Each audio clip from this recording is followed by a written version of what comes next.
Olá, sejam muito bem-vindos. Hoje vamos analisar a entrevista que o autarca de Castelo de Paiva, Paulo Ramalheira Teixeira, deu a SIC Notícias.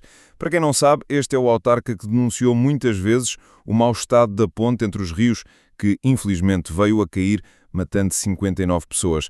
Mas antes de irmos para o vídeo, subscreve o canal, estamos quase a chegar aos 5.000 subscritores, muito obrigado, e coloque um gosto. Se achares interessante, partilha e comenta.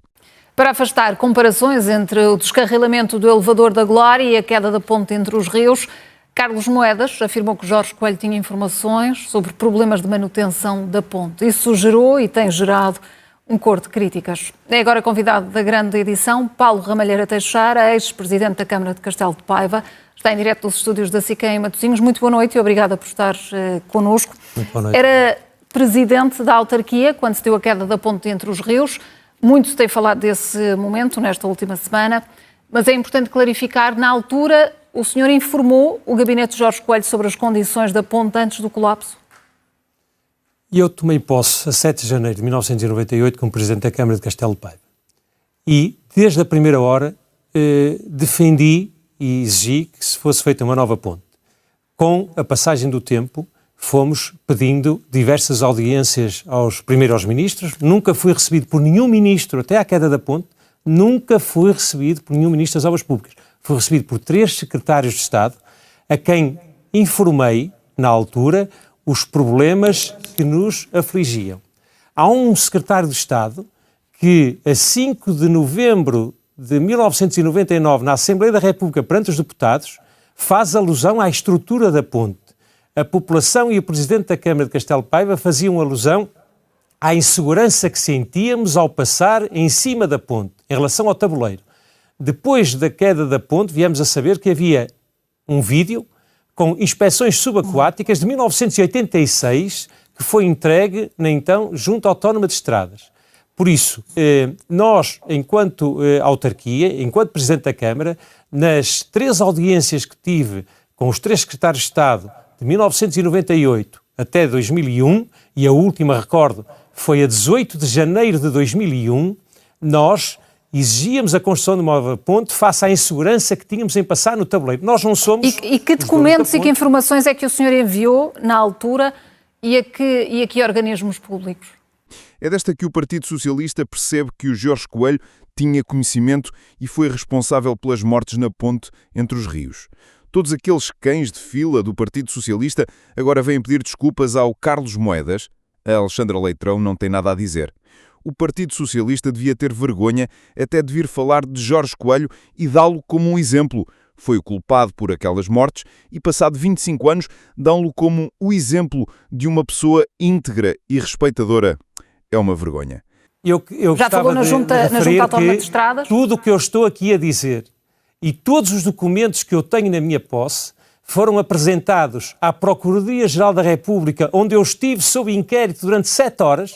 Eu estive a depor perante a Procuradoria-Geral da República para comprovar tudo o que eu disse na noite do acidente e nos dias a seguir. Em março de 2001, o seu Procurador-Geral Adjunto exigiu que eu apresentasse todos os documentos, e tenho todos os documentos comigo, posso apresentar a quem quiser, desde os pedidos de audiência, ao site da Câmara Municipal, que até exigiram o comprovativo da empresa que fazia a gestão do nosso site para comprovarem a validade de uma afirmação que eu fiz no site, a dizer que esperava que não acontecesse uma tragédia para o Governo construir a nova ponte. Se existem esses documentos e até diz que os disponibiliza, porque é que a comunicação social, em vez de andar a dizer que Carlos Moedas mentiu, não pega nesses documentos e os vai verificar? O trabalho jornalístico de investigação já não existe em Portugal? Ou não existe porque vão mexer numa pessoa do Partido Socialista e isso vai incomodar muito os jornalistas? Era uma questão política na altura, passei muitas dificuldades como Presidente da Câmara porque não era ouvido em Lisboa, só efetivamente após a queda da ponte começaram a olhar para o país real, para Castelo de Paiva, e aí sim fizeram o que nós exigíamos há muitos e muitos anos, e tive conhecimento também oficialmente que pouco tempo antes da queda da ponte, o Sr. Ministro esteve em Entre os Rios, visitou a ponte, não a título oficial, a mim não me deram essa informação em termos oficiais, não estive presente, e por isso tenho documentos comprovativos dos alertas que fazíamos em relação à segurança que nós sentíamos ao atravessar a ponte. E permanentemente... Paulo Teixeira, muito claramente, o que está a dizer é que com as cartas que escreveu, com os alertas que fez, com esses apelos que foram repetidos como conferências de imprensa que fizemos... A testemunhar... Com todos esses dados, como é que a comunicação social e o Partido Socialista hoje em dia quer fazer passar uma mentira para os portugueses? E ainda por cima estão a culpar alguém que está a dizer a verdade e a fazerem uma propaganda difamatória sabendo que é mentira. O Partido Socialista não tem mesmo vergonha e anda a destruir o país há 50 anos. Era inevitável que o gabinete, que Jorge Coelho, soubesse das fragilidades da ponte. Eu não tenho dúvidas que o gabinete do ministro sabia. Agora, eu nunca tive o privilégio... Estamos a falar de queixas relativas ao pavimento ou em relação a questões estruturais? Nós era em relação ao pavimento e à forma como nós, em segurança, não passava uma viatura ligeira por um pesado na ponte. As pessoas, a maior parte das pessoas não se lembra, mas o próprio, no dia do acidente, há um jipe que quer entrar na ponte, vem um autocarro do outro lado e não dava para passar um ligeiro por um pesado. E muitas vezes os ligeiros tinham que subir o passeio para passar. E com muita regularidade, a Junta Autónoma de Estradas andava a tapar buracos que surgiam no meio da ponte. Aliás, quando me avisam que há um acidente na ponte e eu saio de minha casa para ir até ao local, eu pensava que, pouco tempo antes, havia um buraco na ponte que se via ao rio. E por isso nós éramos completamente hostilizados perante o poder central e falávamos sempre em termos do tabuleiro da ponte e nunca da estrutura. Nós não éramos os donos da ponte, nós não fazíamos fiscalização à ponte. Agora, viemos a saber que ficou na gaveta de 1986 até 2001, porque o vídeo é a própria SIC, atenção, é a própria SIC que o descobre e que passa umas semanas depois do acidente. Parece que o polígrafo, quando veio dizer que o Carlos Moedas estava a mentir, não foi verificar esses arquivos, o que é engraçado porque até estavam dentro da SIC. Parece que o polígrafo também tem de ser verificado. Uma inspeção subaquática que estava nas gavetas desde 1986, onde se via os buracos no pilar e que a qualquer momento podiam ruir. Por isso, houve negligência do Estado. E atenção, aqui há que louvar a atitude do então ministro Jorge Coelho, porque não tinha outra hipótese. Ele teve uma atitude digna, muito digna, aliás. E eu tive a oportunidade, a posterior, depois de lhe dizer isto. E são pontos de vista. Vir dizer que alguém é digno por saber que a ponte não estava em condições e podia ruir, como veio a acontecer, matando dezenas de pessoas, é um pouco estranho.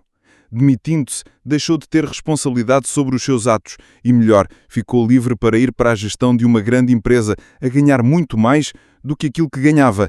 Achar que alguém é digno com estas atitudes é um pouco estranho. Os valores estão todos trocados na sociedade portuguesa, ou pelo menos na política portuguesa. Foi uma atitude pioneira no país e marcou o exemplo. Agora, a frase que ele disse é que depois há a questão judicial e a culpa morreu solteira, coisa que ele não queria, infelizmente, quando se demitiu na madrugada de 4 para 5 de março de 2001. Considera então que Carlos Moedas tem algum fundo de verdade na afirmação que fez? Eu estou à vontade, eu devia ter dito isto antes, eu não conheço pessoalmente o Dr. Carlos Moedas, nunca estive com ele, não tenho neste momento e há uns anos esta parte de militância partidária, por isso estou aqui completamente desprovido de qualquer questão política, quero é a verdade em cima de tudo. E a razão de ser do meu artigo tem a ver com aquilo que eu vi escrito e falado nos últimos dias, até por pessoas que eu nunca as vi em Castelo Paiva, não sei se alguma vez conheceram a ponte entre os rios antes dela cair, e mesmo depois, e resolvi repor a verdade porque sob pena de nós, um dia, quando desaparecermos do mundo dos vivos, se não repusermos por escrito aquilo que eu hoje estou aqui a dizer, ficará para a história aquilo que esta semana foi dito e nem tudo corresponde à verdade. Por isso, na minha opinião, o engenheiro Carlos Moedas, quando diz que o gabinete do Sr. Ministro sabia o que se passava, da minha parte, os secretários de Estado sabiam, porque foram 3 secretários de Estado, um deles não era ministro, o Dr. Jorge Coelho, da minha parte, pelo menos 3 secretários de Estado foram informados desta situação. Depois de todas estas explicações, será que é desta que os jornalistas entendem e deixam de propagar as mentiras? Será que é desta que o Partido Socialista para a sua máquina de propaganda e vem pedir desculpas a Carlos Moedas? Alexandra Leitão e os seus lacaios estão prontos para publicamente pedir desculpas a Carlos Moedas. Se não estão, deviam. Portanto, parece-lhe inevitável que soubesse que existiam problemas no equipamento. Agora, eu não sei qual era o relacionamento do Sr. Ministro de Estado, mas eu com os meus vereadores, eles, apesar de terem competência delegada, transmitiam tudo aquilo que resolviam em nome do município. Por isso eu calculo que houvesse ali interligação entre eles, não é? Deixe-me contextualizar os nossos telespectadores. Falou no artigo que escreveu, é um artigo de opinião no Observador, que titula Quando a Verdade é Inconveniente. Relata em detalhe, e desde 1998, os seus alertas, também essa exigência de construção de uma nova ponte que já referiu. Com isto, pretendia trazer a verdade? Qual era o objetivo? Claro, eu fui enganado durante 3 anos, 2 anos e meio da minha vida autárquica, no início do meu mandato. Não esquecer que o Partido Socialista governou de 1995 a 2002, com António Guterres como primeiro-ministro. Por isso, todas as queixas deste ex-autarca são todas para o Partido Socialista. E atenção, eu estava em Castelo de Paiva há pouco tempo a viver, eu não sou natural de Castelo de Paiva, nunca lá tinha vivido, e fui enganado sucessivamente, desde 1998 até 2001, inclusivamente há uma secretária de Estado que em 1998, no Conselho de Castelo de Paiva, disse: nós temos o projeto pronto, a ponte vai avançar, está em orçamento, no famoso PIDAC, como se falava antigamente. Depois há um secretário de Estado que vai à Assembleia da República falar com os deputados e diz que há um problema na estrutura, que sabe, mas não é uma coisa premente reparar a ponte. Por isso, Castelo de Paiva até 2001 foi completamente abandonado pelo Poder Central. Aliás, basta ver o volume de investimento que foi feito. Esta forma de atuar do Partido Socialista já é antiga. Dizem sempre que vão fazer e que é muito necessária, mas depois passam anos e anos no papel e nunca veem a luz do dia. O Partido Socialista, ao longo dos anos, não mudou. Do 25 de abril de 74 até 2001 e depois aquilo que, efetivamente, e aqui tem que louvar, aquilo que o engenheiro Guterres, como primeiro-ministro, projetou para Castelo de Paiva a seguir à queda da ponte, mas foi a seguir à queda da ponte. Nós pagámos muito caro o nosso desenvolvimento. Foram precisos morrer 59 pessoas para que olhassem para o interior do país. Nós tínhamos as estradas completamente esburacadas. E atenção, a 9 de janeiro de 2001, por isso 2 meses e meio antes de cair a ponte, a população cortou o acesso a Castelo de Paiva em cima da ponte. Ia começar a ser julgada no dia 5 de março. Por isso isto não era um problema só do Presidente da Câmara. Eu tinha a população comigo porque nós sentíamos completamente afastados do Poder Central. E por isso a população cortou as estradas, o acesso a Castelo de Paiva. Nós deixámos de ter acesso. A estrada, o Conselho teve uma série de horas sem acesso. Todos estes problemas, depois de 6 anos do governo socialista, quando a ponte caiu, é que eles fizeram alguma coisa. Sempre foi a forma de atuar do Partido Socialista, não fazer nada e reagir aos problemas depois de eles acontecerem. Inclusivamente, proibiram algumas estações emissoras públicas de ir até Castelo de Paiva cobrir o acontecimento. E só houve um jornal que fez isso e depois levou as pessoas a terem julgamento para o dia 5 de março, a ponte caiu no dia 4 e o processo não avançou. O quê? O Partido Socialista controlar a comunicação social? Nunca na vida. É só a direita que faz isso. Estes socialistas têm uma falta de vergonha imensa e uma máquina de propaganda pior que a dos comunistas. E essa memória está sempre muito presente, nomeadamente quando falamos em responsabilidades políticas, inevitavelmente leva-nos para esse tempo e para as responsabilidades assumidas por Jorge Coelho. Assim sendo, como é que tem acompanhado toda esta fricção que as declarações de Carlos Moedas geraram entre vários socialistas? Tivemos António Costa, Ferro Rodrigues, Augusto Santos Silva, Fernando Medina, todos eles falam em mentiras de Carlos Moedas e defendem a memória do antigo ministro. Eu estou a escrever este artigo numa altura em que estamos quase a 30 dias de um ato eleitoral e por isso autárquico. Eu não tenho qualquer envolvência neste momento em qualquer candidatura autárquica no país, por isso não vou ser candidato a nada. Naturalmente que a campanha autárquica em Lisboa aqueceu de certa forma com esta situação, mas eu não podia deixar, e não fazendo, nem sequer sendo eleitor em Lisboa, não podia deixar continuar a assistir a falarem de coisas que não correspondem à verdade, porque eu próprio tenho documentos e é fácil, é só irem à Procuradoria-Geral da República. Se não me engano, no final de março de 2001, eu tive que apresentar tudo aquilo que acabei de dizer hoje aqui na entrevista, os documentos, as entrevistas, o site da Câmara Municipal, tudo aquilo que prova que o gabinete porque houve, se não me engano, 2 ministros desde que eu tomei posse como Presidente da Câmara, pelo menos 3 secretários de Estado, eu tive em audiências com eles em Lisboa, já para não falar, Junta Autónoma de Estradas, Comissão de Coordenação da Região Norte, Águas de Ouripaiva. Aliás, as Águas de Ouripaiva queriam passar uma conduta de 800 na ponte e nós dissemos, em cima, ao lado do tabuleiro, não coloquem, porque senão aquilo vai abaixo, aquilo não aguentava. Uma ponte de 1886. Basicamente, o que ele quer dizer é que todas aquelas pessoas do Partido Socialista estão a mentir. O que é engraçado é que tiveram destaque na comunicação social como se fossem os donos da verdade. Será que agora a comunicação social os vai confrontar e pedir que peçam desculpa? Isso é que era um bom serviço da comunicação social. 1886. Sim, mas se recuarmos na época às declarações de Jorge Coelho dizendo que faça alguma degradação do nível do tabuleiro, que essas sim eram as questões colocadas, que foi tomada a decisão de fazer uma outra. Jorge Coelho nunca disse, no fundo, que foi negligente, nunca disse que tinha conhecimento de qualquer tipo de vulnerabilidades relacionadas mas havia questões políticas. Havia questões políticas a nível local, nomeadamente através do Partido Socialista, que impedia muitas vezes até os governantes de irem a Castelo de Paiva ou receberem o Presidente da Câmara de Castelo de Paiva. Eu era uma voz incómoda porque isso com que intuito? Porquê? Que justificação encontra? Porque efetivamente, na época, e as pessoas têm que se recordar, em 1997 eu conquistei, através do Partido Social Democrata, uma Câmara ao Partido Socialista muito emblemática no Distrito de Aveiro e, de certa forma, e depois toda a minha oposição na altura, desempenhava cargos políticos, de nomeação política do governo. E por isso eu tinha uma posição muito forte na Câmara Municipal e muitas vezes até impeditiva de governantes virem ao Conselho e desenvolverem o Conselho de Castelo de Paiva. E por isso é que eu defendi e elegi a nova ponte, como uma prioridade do desenvolvimento do Conselho, porque a partir da nova ponte vinham as novas acessibilidades. E como líder de uma autarquia que passou por uma tragédia, daquela que é a sua experiência, o que é que deveria ter feito Carlos Moedas perante o acidente do elevador da Glória? Se me permite, o engenheiro Carlos Moedas está para o elevador da Glória como o engenheiro Guterres estava no governo para o Dr. Jorge Coelho, não é? Finalmente, alguém que tem a coragem de fazer uma comparação em condições. Na altura, ninguém pediu a admissão do António Guterres. Ele também tinha responsabilidade política por aquilo que aconteceu, tal e qual como tem Carlos Moedas, mas não se podem demitir por algo que não sabiam. Eu estou convencido que o Dr. Jorge Coelho apresentou a demissão para o governo não cair naquela noite. Não é? Eu acho que alguém, nomeadamente da Carris, naquela noite devia ter apresentado a demissão. Nunca o engenheiro Carlos Moedas, porque estamos a falar... Carlos Moedas devia ter aceitado a demissão do Presidente da Carris, colocou, eu não sei se foi pedida, o lugar à disposição nessa noite? Eu não sei se foi pedida a demissão ou não, não sei se foi... Foi pedida, temos agora, essa informação eu acho é que naquela noite... Que colocou o lugar à disposição e Carlos Moedas não aceitou.